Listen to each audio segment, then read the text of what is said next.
The Cast Compass Podcast, hosted by Michelle and Lisa Cast. Welcome to the Cast Compass Podcast. I'm Michelle. And I'm Lisa. And we're a couple of moms, and your hosts on this wild, beautiful ride called life. We're here to help you navigate your next phase, whether that's family building, career shifts, personal growth, or rewriting the story of what your life should look like. Our path hasn't been traditional. IVF, job losses, parenting through chaos, starting over in our 40s. But we've learned how to trust our gut and follow our compass, even when it's scary. Each week we'll bring real talk, a little astrology, a lot of heart, and stories that make you feel seen. So if you're craving connection, clarity, and maybe a cocktail along the way, welcome home. Welcome to the Cast Compass Podcast. We're Michelle and Lisa, partners in life, moms to our 3-year-old son, Leo. And guides for anyone navigating their next big chapter. I'm Michelle. And I'm Lisa. And this is episode 10. The state of fertility, science, hope, and what's next with Dr. Brian Levine. If you've ever wished you could sit across from a fertility doctor and ask all your questions, today's your day. Dr. Brian Levine is here to walk us through what's changed, what's possible, and what he wants every patient to know. Dr. Levine is a board-certified reproductive endocrinologist, the founding partner of CCRM New York, and one of the most trusted voices in fertility care. He's also the doctor that brought us Leo and now guiding us on our journey to baby number 2. Dr. Levine, thank you so much for being here today. Well, thank you both for having me. I am so excited to be here.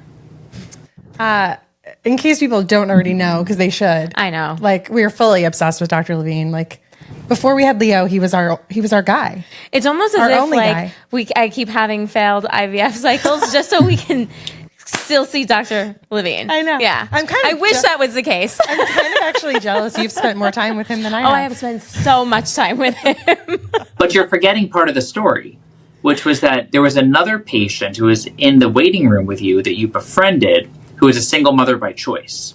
That's right. And when you guys were going through your journey, she was going through her journey. And together, you all succeeded. It's true. And that's why, partially, you are the best. That's right. But also, that is also, and we'll get to this, why we share our journey, because it's so amazing to connect with other people. And to this day, our kids are a couple of months apart, and they're both gigantic. You made some great, beautiful children there. They are huge 3-year-olds. I don't know how they are enormous. They look 5. Like tall, like super, like yes. Already like, they're already trying out for the next. Exactly. Maybe that's what the Knicks need. Exactly. Okay. Maybe we'll edit that one out. I think Dr. Levine's a Knicks fan. Yeah. Well, we could clearly go on all day about Dr. Levine, but let's jump in. So, Dr. Levine, can you take us back to where it all started for you? As a fellow Long Island boy who went to NYU, how did you get into reproductive health? Amazing. So, when I was a kid, I always wanted to be a doctor. And growing up on Long Island, South Shore of Long Island, which most people don't realize is very different than like North Shore of Long Island, let alone North Shore of Nassau. I grew up in South Shore, Suffolk, the son of a teacher and a business guy. I always wanted to be a doctor. Like, I was just obsessed with medicine. And I actually wanted to be a pediatric cardiologist. I had no idea what they did. I had no idea why. But it was like 2 big words that when I put together, like made people's eyes go up. And I was like, okay, that's what I want to do. So I went to college. I was pre-med. And then in the middle of college, unfortunately, my dad died of cancer. And so he got very sick and he died very quickly. And I became very disenfranchised with the entire healthcare system. I thought like healthcare was a joke. I thought it was kind of a ruse, that people only cherry pick the patients they wanted to treat. And I was really turned off by the entire healthcare system. So at that point, I kind of took a minute to really reassess what I wanted to do. And I was like, I still want to help people, but I don't want to be on the death and dying side. And so I'll be a researcher. So I went from Cornell for undergraduate to NYU for graduate school, got a master's in molecular biology and genetics, which is hard to say 3 times really fast, and then kind of reassessed. And I realized, like, oh my gosh, I don't want to work in pharma. I don't want to go work forever. What I need to do is go back to medicine and need to do it the right way. So I decided I was going to be an ear, nose, and throat doctor, and I was going to focus on hearing. And I was going to help people hear who couldn't hear. I was going to be an otologist. And like, I started reading all about this, got obsessed with it, everything. So second day of med school, I hear this lecture from this guy, Jamie Griffo, who runs the NYU program. And Jamie gives this lecture about the genetic testing of embryos. And I was like, oh my gosh, this is what I want to do. This is clinical genetics. And you're helping people. And no one's dying. Like, this is the happy side of healthcare. Then he talked about reciprocal IVF, which like we don't talk about a lot. But basically, for the people who are very heteronormative who are listening right now, reciprocal IVF is where partner A makes embryos that get transferred to partner B, and partner B makes embryos with her eggs that get transferred to partner A at a later date. So effectively, it's like the coolest thing on earth. But like a lesbian couple can carry both babies and be the genetic inputs of both babies, and it's like the perfect Hallmark card that doesn't exist yet. Like, Hallmark should make this card if they're listening. So I went to NYU for med school, had this lecture that changed my life. I shadowed Jamie Griffo like every single day, almost got kicked out of med school because I was skipping class to like follow him. Then went to Columbia for residency, where I learned all about why I never wanted to deliver babies after residency, because it was like the most intense process ever. And then I trained at Cornell for fellowship. And at Cornell, which is the top fertility training program in the world, I really had the opportunity to excel. And this was a place that academically, emotionally, it was everything. But there was a problem. The problem was that it was a big box fertility clinic. And I'm sure we'll get into this. I'm not a big box guy. I am a get to know your patient, know their story, know them by their first name, know them when they get off the elevator, and be there for the wins, but more importantly is be there for the losses. And so that's what ended up leading me to like doing what I do today, which was starting a practice from scratch. We actually had no idea how lucky we were when we talked to Dr. Amy, and actually never heard this full story from Dr. Levine. Right. I mean, it all makes so much more sense now. Like, I literally thought our experience was like the experience that everyone has. Like, I'm like, why isn't everyone obsessed with their fertility doctor? Well, now we just learned why. Yeah, well, yeah. Yeah, I feel like we've heard pieces of that, right, but not the full from start to finish. And it's an extraordinary story. And that's what you want in a doctor. You want a human being. Also, I love the way you're able to like change course and hear something and be like, wait a minute, and like learn more. I mean, I don't really say this to like pump you up, but like you don't see someone's brain always work like that. No. And it's kind of cool. So, Well, so I realized as a smaller practice, right? And by the way, you should just know for definition. So there's about 450 fertility clinics in America. There's only about 1,000 practicing fertility doctors in America. Wow. Only 45 of us come out of training a year in America. Like, it's a very, very small subspecialty. Wow. And the gross majority of people practice in what's called small clinics. So that's about 250 to 300 cycles a year total. We are a medium-sized clinic, so we do about 1,500 cycles a year. And then a large clinic is probably doing anywhere from 2,500 up. And so I had always trained at large clinics, NYU, Columbia, and Cornell. And what I realized was, that's just not me. Like, it's just, you got to kind of know where you're going to excel and where you're not. Like, I'm incredibly organized. I'm the type of person that really likes to do it all themselves. I wanted to know my patients. I wanted to have that personal experience. And that's why I started this clinic, was like, I never want to get to the point that I walk in a room and I'm like, I'm so sorry, I didn't look at the chart. What's your name? Because if you don't know their name, you don't know their story. And if you don't know their story, then you're not doing the service to them they deserve.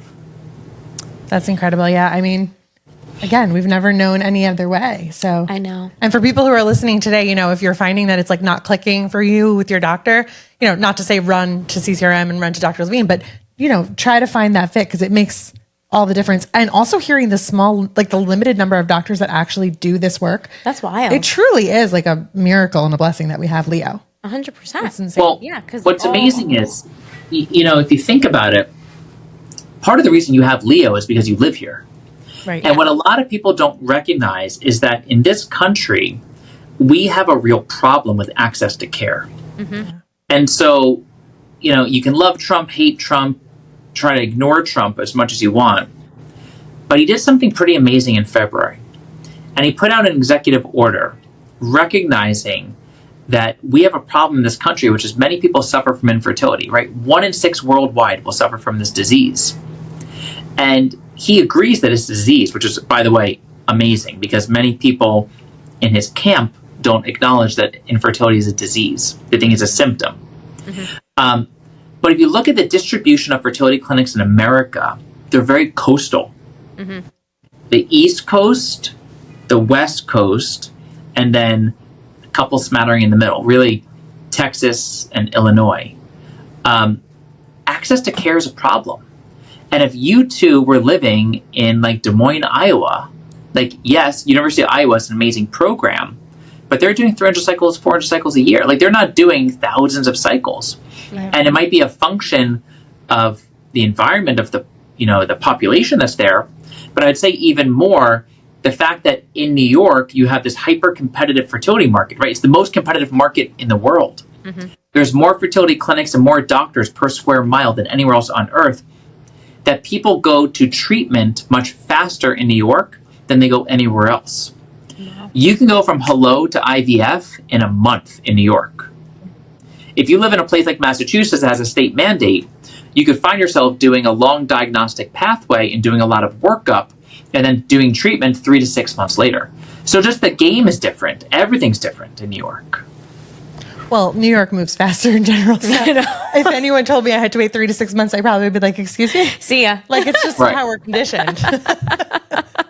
Everything's fast. So, we did talk about your journey here, right? And all the things you've seen and all the different clinics. And like, we started in 2019, we had Leo in 2022. Since then, we can only assume, and even since you began, Dr. Levine, all the advancements, right? In testing, lab protocols, embryo screening. How have you kind of seen it evolve in the most recent years that also is probably making it even more accessible?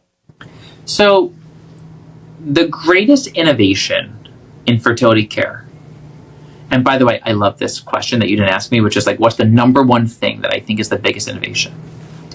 The biggest innovation in fertility care is the notion that your employer should treat infertility like a disease, and that infertility can be covered by an employer-based benefit solution. That is not the answer you expect me to tell you. No one expects me to say that. But the two of you would not have Leo if it wasn't for progeny, and it wasn't for the fact that you had the financial resources taken care of to provide care. That is part of access. The affordability of IVF is part of access to care. And I will say to my dying day that it is terrible when patients end up with a empty bassinet or empty nursery and an empty wallet. Because then it feels like you lost both. Yeah. And so access to care is about affordability. And I think that's the greatest innovation. But that's not what's going to get your listeners excited, and people are already going to start tuning off. So I got to tell you some sexy stuff, right? So first and foremost, it's funny to say this to two lesbians, but we might as well just talk about it. When a guy ejaculates sperm, he's going to have tens to hundreds of millions of sperm. And on average, women ovulate an egg a month. So what happens is your sperm then typically, when people are having like heterosexual sex, you ejaculate sperm, it swims up the cervix, a bunch of them like race, and then they make it to the fallopian tube, and that's where they fertilize. So like natural selection. Well, in IVF, we've always assumed inappropriately that ICSI, which is where we pick the best sperm under the camera, means we're actually picking the best sperm. And in reality, what we're doing is we're kind of filtering sperm a couple times. We're doing some density gradients, we're doing some optical gradients, we're doing some different filtration steps, and then we're picking from a cohort that we think is the best. Well, this is where AI is really exciting. Because what we're now seeing is that AI, with really something called computer vision, is able to help us assess the sperm using a bank of normal sperm. How is it swimming? The direction it's swimming? How does it look? What's the shape? Yada, yada. targeting a sperm, and then we're putting the best sperm back in, so we're not wasting that finite number of eggs. Wow. That's pretty cool. It's not ready for prime time, but Columbia University just published a paper that they actually just did a trial of it, and they have a baby to prove that it works. So that's number one. Number two, crazy stat. So there's this company out there called Conceivable, and Conceivable super excites me. This is robotic embryology. So what they're doing is they have actually said the rate limiting step to IVF is the number of people you can put in the lab and the resources that are within that laboratory.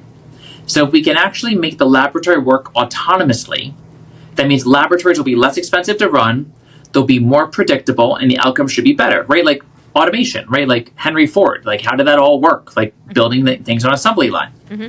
So Conceivable did a cool study, and they showed that on average, again, not my embryologist, but just embryologists in general, can miss up to 20% of the eggs collected. Wow. That's nuts. Yeah. That is nuts. 1 in 5 eggs missed at time of collection. Because today, the way it works is a needle goes into the vagina, the needle pokes through the side of the vagina, through the sidewall of the vagina into the ovary. We aspirate, suck out the eggs. The eggs are in fluid. The fluid's in a test tube. The test tube's sent to a lab. The lab dumps it into a petri dish. And then an embryologist filters through that dish of liquid looking for the egg. Wow. Now, if you don't have protocols like we have at CCRM and you don't have embryologists trained like our embryologists, you can miss eggs every day.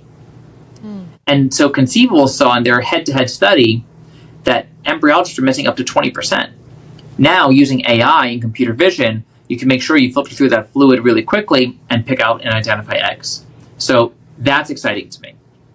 That is very exciting. And I would guess for like a patient like me who had, 17 eggs retrieved, maybe less vital, but maybe a patient like Lisa, like that would be really beneficial. That could be the difference between a cycle working and a cycle not working. Yeah. But let's go one step further.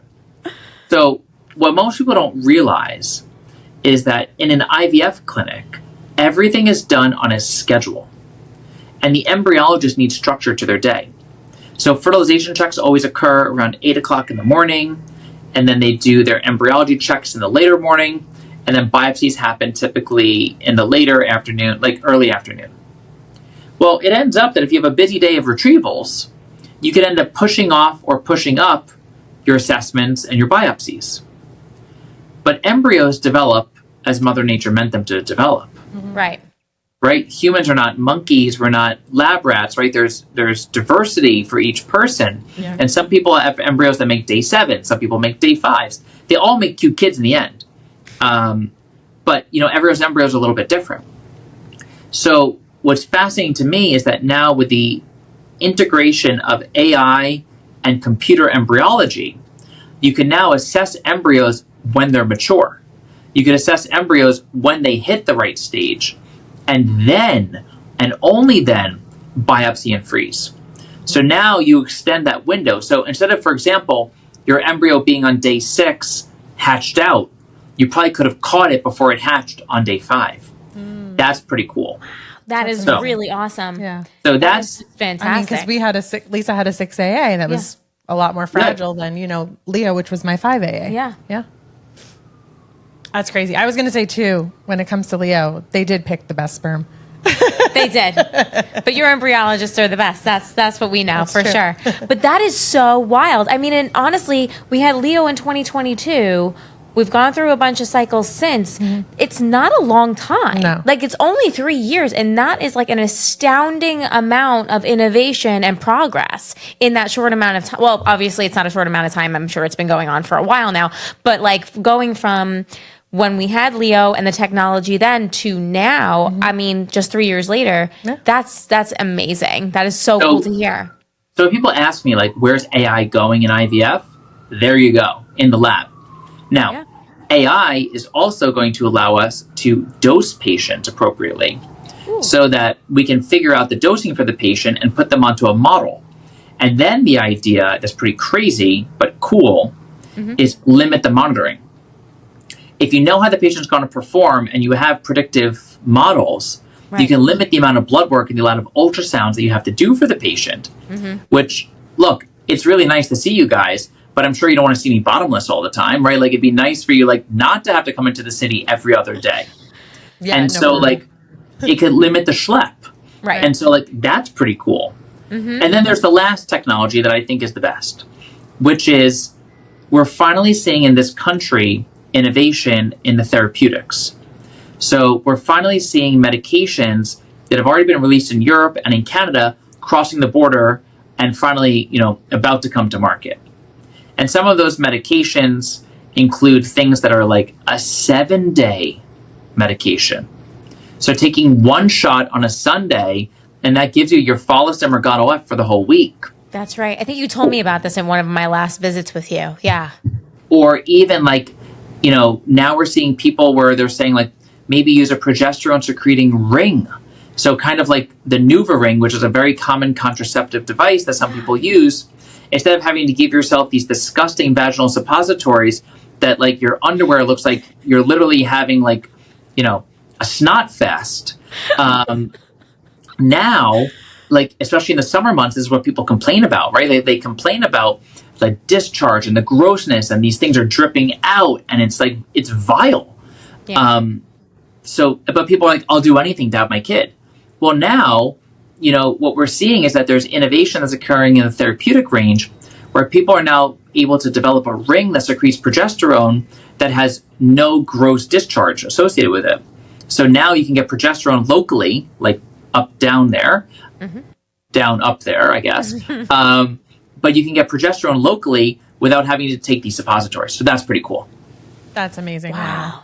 So a question that's come up for me, just in you discussing, like, one, the accessibility, the affordability, what this current administration is doing, which that's all I'm going to say. And also like all of these advancements that are going to make things much better. Like, when do you think we'll see these things actually come into play? So Conceivable, which is this AI-based company, I think is pretty darn close to a clinical trial in the United States. They're already doing it in Mexico and Guadalajara. Nice. So they're doing it, and they're doing it in Mexico City. So I think you're going to see them pretty quickly. There's a company now called Cycle Clarity that has actually figured out how to do ultrasounds in less than a minute, which is amazing, both for workflows and for patients. You do a 3D scan, sweep through the ovaries, the computer figures out the measurements, goes straight to the EMR. Pretty wild. There's companies out there like Branch Fertility, who I love, who I'm rooting for, who are figuring out how to bring your fertility clinic to your OBGYN office. So to improve access to care so that your OBGYN can now be the one to provide you fertility services with the oversight of a fertility doctor. I think what you're going to see in the next 36 months is a paradigm shift.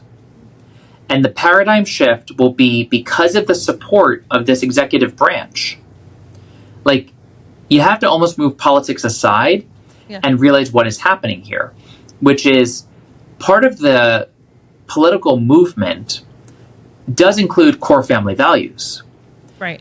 And if core family values mean families, then we got to help people grow families. Right. And we know that in the United States today, we are below a replacement, right? The average right now today in the United States of our birth rate is running about 1.8.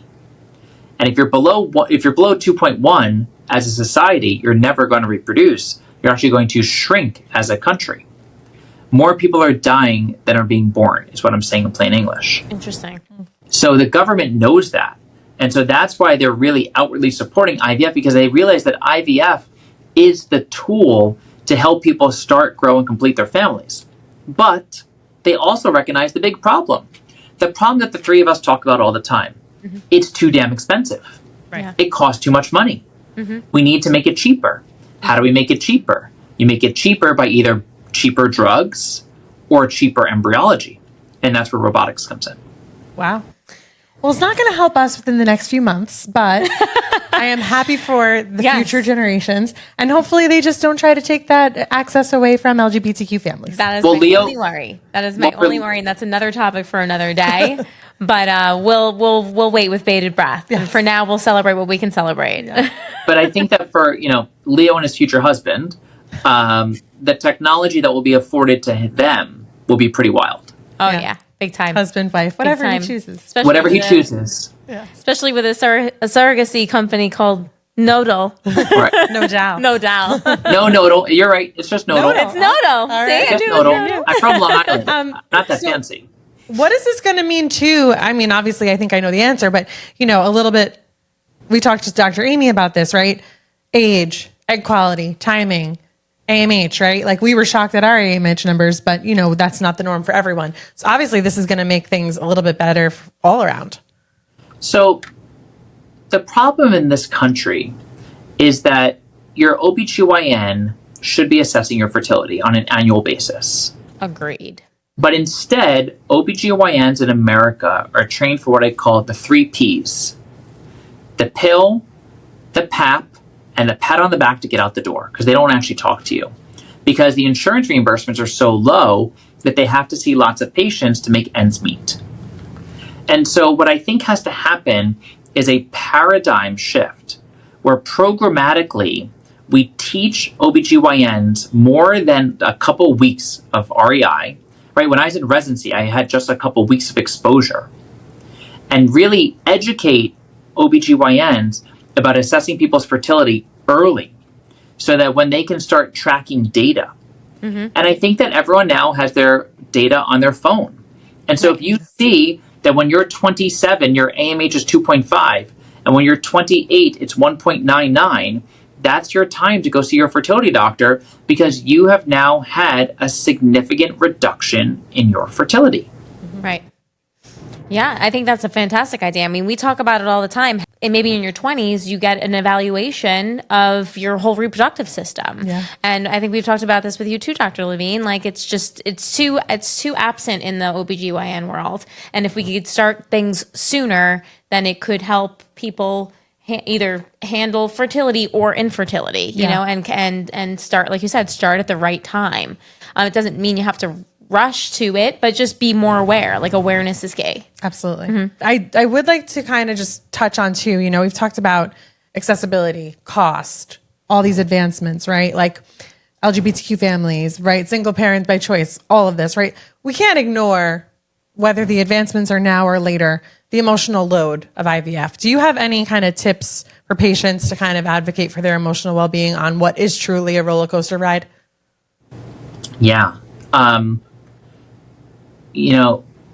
of my favorite politicians said it best. It takes a village. Yeah. And for anyone to think that this is a journey to be walked alone is someone who doesn't get it. And I don't care if that's the patient or the provider. They don't get it.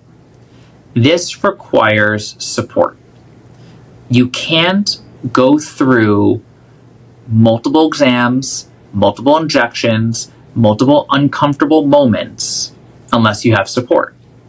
And for many individuals, and especially women, you can go through fertility treatment and make yourself feel sick. Most people have never been to the doctor as often as they do when going through fertility treatments. Yeah. Like you almost feel like a cancer patient. Yeah, it's And by the way, wild. anyone who has cancer gets emotional support, right? Like every place you turn at Sloan Kettering, or any cancer center, there's emotional support. And it's beholden upon us as a profession to recognize the emotional toll that this takes on both the patient and the people around the patient. And the number one pain point for patients is a lack of transparency into their prognosis. That's number one. So I think as a patient or as a partner of a patient, the question to ask the provider is, how are we looking? Which is a question not enough patients ask me. I offer it. I tell everyone. When I do their monitoring, I talk them through it. But at the end of the day, asking for a moment of transparency and honesty is what I think every patient should ask to manage expectations. I am not perfect. I will tell you now. I am a good doctor, though. I'm not great. I'm not the best, but I'm good. And I think the definition of good is defined by, I try to treat every patient like the way I'd want my own wife treated. And the day that I stop doing that is the day I will stop practicing medicine. And I think for the two of you even, you've seen it work and you've seen it fail. But what I've always tried to do is to help you to understand why it didn't work and that the failure was not you, that the failure was the process. Right. And the failure was the limitations of either the technology that we have, the medication we have, the numbers you have, to help you understand where you're going. Right. So what I would say is, for anyone listening, demand transparency. Don't even request it. Demand it. And ask your doctor to talk you through the whole thing. Mm-hmm. It's easy to talk about wins. It's hard to talk about losses. Mm-hmm. But the losses are the ones that deserve it. Yeah. And no doctor should ever push back when a patient says, "Tell me why." Yeah, and if your doctor doesn't know why, you might need to find a new doctor, which is a great segue for how to work with Dr. Levine. So for someone listening who's thinking, I need to work with Dr. Levine, how do they get started, Dr. Levine? And if not in New York, what are some options for them? Great. So first and foremost, my social media, I don't block it. It's open. It's public. You can always feel free to go into my social media. On Instagram, I'm Dr. Brian Levine, and you can DM me and I will write you back. Second, you can always just go to CCRMIVF.com, and that's so you can figure out where I'm located here in New York City. I have 3 incredible female partners who are awesome in my practice, and I would say that any patient would be very lucky to see any provider in our office, that they're all fantastic. Mm-hmm. It's true.